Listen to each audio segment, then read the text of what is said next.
Ciao a tutti amici di WeDrive e benvenuti in questo nuovo video. Siamo ancora una volta dagli amici di Audi Magnifica dove, la vedete già un minimo alle mie spalle, oggi vi porterò alla scoperta della nuova Audi Q5, il restyling di metà carriera per l'anno 2020 del SUV, uno dei SUV più di successo di sempre per la casa dei quattro anelli, un'auto che è stata presentata all'inizio dell'estate, subito dopo il maledetto lockdown. A proposito di lockdown, mascherina sempre su, con gli occhiali che mi si appannano, per andare un po' a scoprire la nuova Audi Q5. Voliamo!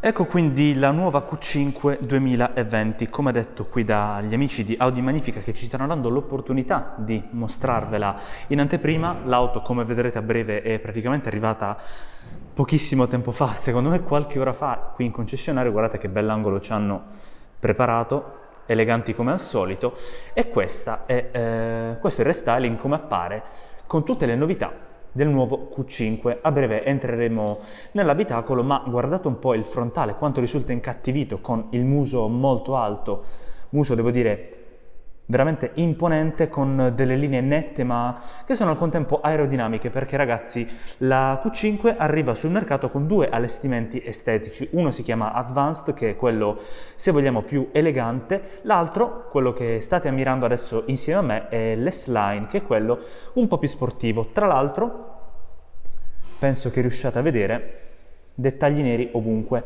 nella griglia, nelle prese d'aria, anche nelle cornici laterali, come vedremo a brevissimo, perché questa qui è equipaggiata con un pacchetto chiamato Black Trim, quindi con tutti questi dettagli scuri invece che cromati, che danno ancora più aggressività. Nell'anteriore torniamo a dare uno sguardo a qualche dettaglio. Abbiamo la griglia ottagonale single frame della vettura, che è stata ingrandita, ha questi elementi romboidali che danno tanta tridimensionalità e celano sotto i quattro anelli di Audi la telecamera di parcheggio anteriore. Sotto, ai due angoli del paraurti, abbiamo nuove prese d'aria, questa volta verticali, sempre con il dettaglio del black trim, ma risalendo sulla superficie del frontale della vettura notiamo i nuovi gruppi ottici full LED anteriori, full LED che arrivano di serie su tutti i Q5 e che nella firma luminosa richiamano molto quelli del nuovo corso stilistico nato con l'Audi A4, quindi con la berlina Media by Audi.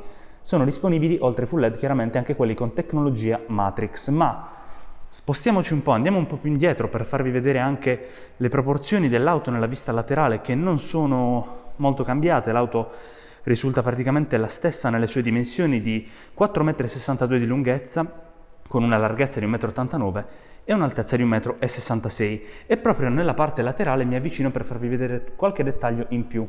Abbiamo cerchi con le pinze rosse di freni a contrasto, dei cerchi con pneumatici 255 45 R20 con delle dimensioni che vanno da 17 a 21 pollici, sempre rimanendo nella parte bassa le minigonne riviste, e tutta la superficie laterale della vettura che, come detto, cambia solo nei dettagli ma non nella sostanza, perché la sostanza è sempre quella vincente che dona tanta aerodinamica, pur essendo comunque un SUV dalle dimensioni importanti. Spostiamoci ancora una volta, questa volta però nella parte posteriore, dove ci sono tante altre novità interessanti. Allora, questa è la sua vista, se vogliamo, totale, dove possiamo notare, questo purtroppo in questa vettura un po' meno, perché con il Black Trim Package abbiamo questa fascia che è scura, è in nero, un po' più stealth se vogliamo, ma appunto c'è questa fascia che congiunge i fari LED posteriori ed è un qualcosa di un elemento stilistico ripreso dalla sorella maggiore Q7. Il posteriore è stato rivisto anche per quanto riguarda la superficie bassa del paraurti e dello splitter, ancora più aggressivo. Questa tra l'altro monta scarichi con la cornice, se vogliamo, anzi la cornice degli scarichi che simula quelli veri, in nero, sempre per il Black Trim Package, e anche i nuovi gruppi ottici OLED con tecnologia OLED al posteriore. Sono stati rivisitati nei loro singoli elementi, perché come potete notare abbiamo tre elementi rossi rettangolari che con la tecnologia OLED permettono una proiezione di varie animazioni e ovviamente l'illuminazione dinamica classica by Audi. C'è una funzione molto interessante che ho letto nella cartella stampa riguardante la sicurezza. Perché? perché chiaramente a seconda della scelta questi tre elementi possono animarsi in maniera differente e hanno una funzione per la quale se una vettura si avvicina troppo al posteriore della nostra Q5, tutti i tre elementi si accendono completamente, non fanno danze con questi piccoli elementi al loro interno, i 6 elementi al loro interno, ma si accendono completamente per dire a chi sopraggiunge: attenzione, ci siamo noi davanti, non veniteci addosso. Veramente interessante, ve la faccio vedere anche nella sua fiancata opposta, con questa bella illuminazione dello showroom di Audi Magnifica, guardate un po', interessantissima. Però ragazzi, qui ho la chiave, come potete vedere, del Q5. Prima di salire a bordo, perché ve l'avevo promesso e lo faremo, vi direi, diamo uno sguardo al baule. Tra l'altro la vettura era già aperta, ma l'ho voluta chiudere per mostrarvi un po' la danza degli indicatori di direzione dinamici. Baule che è ovviamente elettroattuato. Ve l'avevo detto che l'auto era praticamente appena arrivata, abbiamo messo anche la nostra attrezzatura con zaino e cavalletto all'interno, chiusura anche elettroattuata, per una capacità di carico che va dai 520 ai 1520 litri con i sedili abbattuti, ma adesso è il caso di salire a bordo. Con il keyless possiamo salire a bordo del Q5, vi faccio già vedere delle novità. Abbiamo in primis il Virtual Cockpit che è optional da 12,3 pollici. Come vedete poi chiaramente se in futuro riusciremo a portarvi in un bel test drive ve lo potremo mostrare come si deve con tutte le sue configurazioni. In questo momento il display centrale deve essere ancora configurato perché come detto l'auto è appena arrivata qui in showroom, quindi i tecnici Audi devono metterci ancora mano, ma vi posso anticipare, ecco ora si è spento, guardate un po' la sua superficie di questo tablet sospeso da 10,1 pollici al centro in alto sulla plancia con il nuovo sistema MMI Mid 3 che appunto mantiene tutte quante le funzionalità e le migliora nella processazione, se vogliamo, dei dati e si controlla chiaramente con il touch. Abbiamo un feedback sonoro, acustico se vogliamo, e in basso qui al centro della plancia troviamo tutte le funzionalità con i rotori per il clima automatico, il pulsante per il drive select con tutte le diverse modalità di guida e altri pulsanti per lo start and stop, per il controllo di stabilità, per il parcheggio, la funzione di parcheggio automatico, i sensori di parcheggio, l'assist e per spegnere lo schermo. Qui sul tunnel centrale notiamo come non abbiamo più troppi elementi che vanno un po' a confondere, ma l'auto è diventata ancora più elegante con questo piccolo portaoggetti a scomparsa in questa superficie nero lucido. Mi dispiace quasi toccarlo e lasciare le mie brutte impronte, ma abbiamo il selettore del cambio automatico S-Tronic, a breve parleremo della tecnica di questa vettura, i pulsanti per l'e-brake e una piccola rotella per andare a controllare il volume della radio e andare avanti e indietro con i brani. Qui abbiamo due portabicchieri con anche una base per la ricarica wireless dello smartphone. Qui sotto abbiamo una presa un po' buio, una presa USB-C e qui una presa USB al centro della plancia accanto alla 12 volt. Il volante, ora, il volante è interessante perché abbiamo un 3 razze, ho lasciato le ruote girate per darvi ancora più scenografia, pedal in plastica dietro di esso, i vari pulsanti e la configurazione classica del volante by Audi con i 4 anelli, le 3 razze e quella in basso che viene sdoppiata in alluminio con il badge S, perché quest'auto ha anche gli interni S-Line. Tra le varie dotazioni, equipaggiamenti e scelte per la configurazione abbiamo gli interni sportivi S-Line con i sedili più contenitivi, guardate un po' la superficie dei sedili in alcantara e pelle con cuciture bianche a contrasto, e qui in alto nelle schede ne approfitto per rimandarvi alla nostra configurazione della nuova Audi Q5.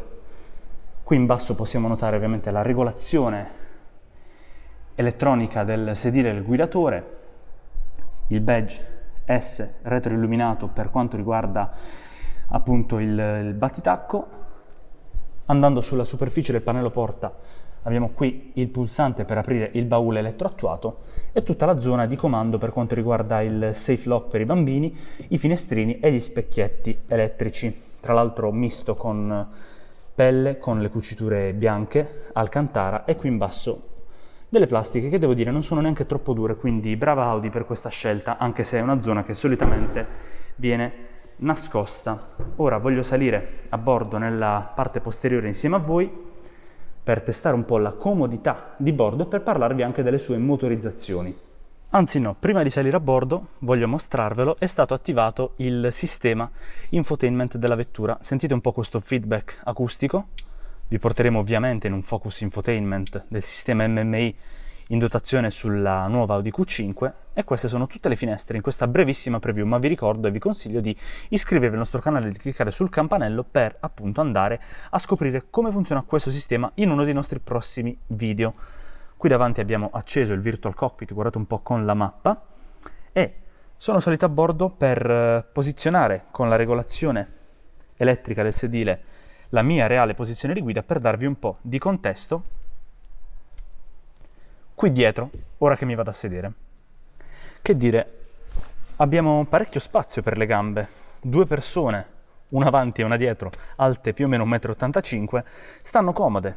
Ho ancora spazio, un bel margine, guardate un po', di movimento per le ginocchia, oltre alla conformazione, esclusa la conformazione perché ne abbiamo ancora di più, mi devo veramente sforzare per toccare col ginocchio sinistro, una retina per magari andare a porre delle riviste o quant'altro, e la comodità dei sedili, se vogliamo, contenitivi del pacchetto S-Line anche nel posteriore. Io mi sento veramente comodo, ragazzi, qui nella zona posteriore del divanetto posteriore diviso in 3 della nuova Audi Q5. Penso che il terzo passeggero, quello centrale, non starà seduto poi così comodamente perché abbiamo un tunnel centrale un po' alto, ora ve lo mostro. Guardate un po', a contrasto con la mia mano, praticamente tutta la mano e parte del polso sono nascosti dal tunnel centrale della vettura, e abbiamo qui una zona con le bocchette dell'aria condizionata, i pulsanti per la velocità delle ventole e anche 2 prese USB-C di ricarica e una 12 volt. Devo dire, Audi ci tiene anche ai suoi passeggeri posteriori. Questo è il pannello porta con la superficie in grigio a contrasto con un LED che la illumina, e notiamo la stessa funzionalità anche per tutta la plancia. Ve la volevo far vedere per bene qui dalla vista posteriore. Guardate un po', con questa fascia che corre per tutta la superficie bassa della plancia in grigio chiaro a contrasto con le plastiche morbide della plancia stessa. Questa è la vista dal divanetto posteriore, ma adesso è arrivato il momento di parlare delle sue motorizzazioni, perché, ebbene sì, ce ne sono diverse. Abbiamo motorizzazioni diesel, motorizzazioni benzina, tutte quante mild hybrid, quindi con l'ibrido leggero, con un sistema che permette di avere migliori consumi ed emissioni quando l'auto si trova in viaggio o anche nelle ripartenze, con delle ripartenze più agili al semaforo. Parliamo di un 35 TDI S-Tronic, quindi una motorizzazione diesel con il cambio automatico a 7 rapporti. Qui parliamo di un 2000 diesel da 163 cavalli. Quella di seguito è la 40 TDI 4 S-Tronic, una 2000 diesel da 204 cavalli, e infine quella in cui sono seduto ora è la 45 TFSI 4 S-Tronic, quindi sempre trazione integrale 4 e cambio automatico, 2000 benzina da 265 cavalli. Per quanto riguarda infine i prezzi della nuova Audi Q5, mentre ve ne parlo ve la faccio vedere ancora un po' alle mie spalle, per quel poco che si vede. I prezzi partono da poco sopra i 50.000 euro, chiaramente questi sono prezzi che si riferiscono alla versione 35 TDI, sono destinati a salire, e se volete scoprire tutti i segreti della nuova Audi Q5 in merito ad equipaggiamenti, allestimenti, versioni e prezzi degli optional, vi consiglio di andare a dare uno sguardo, come consigliato, al nostro video della configurazione, tra l'altro configurazione interattiva fatta su Instagram insieme a voi ragazzi, della nuova Audi Q5. Il video termina qui, non posso far altro che in primis ringraziare gli amici di Audi Magnifica per avermi ospitato qui oggi per mostrarvela. In secundis, se questo video vi è piaciuto, commentate, lasciatemi un bel pollice in su, e come fare per restare aggiornati con tutti i nostri prossimi contenuti. Iscrivetevi al nostro canale, cliccate sul campanello per ricevere le notifiche e cercateci ovunque ragazzi, veramente ovunque, sito internet, canali social di tutti i tipi, digitando wedrive.tv. Ci vediamo al prossimo video.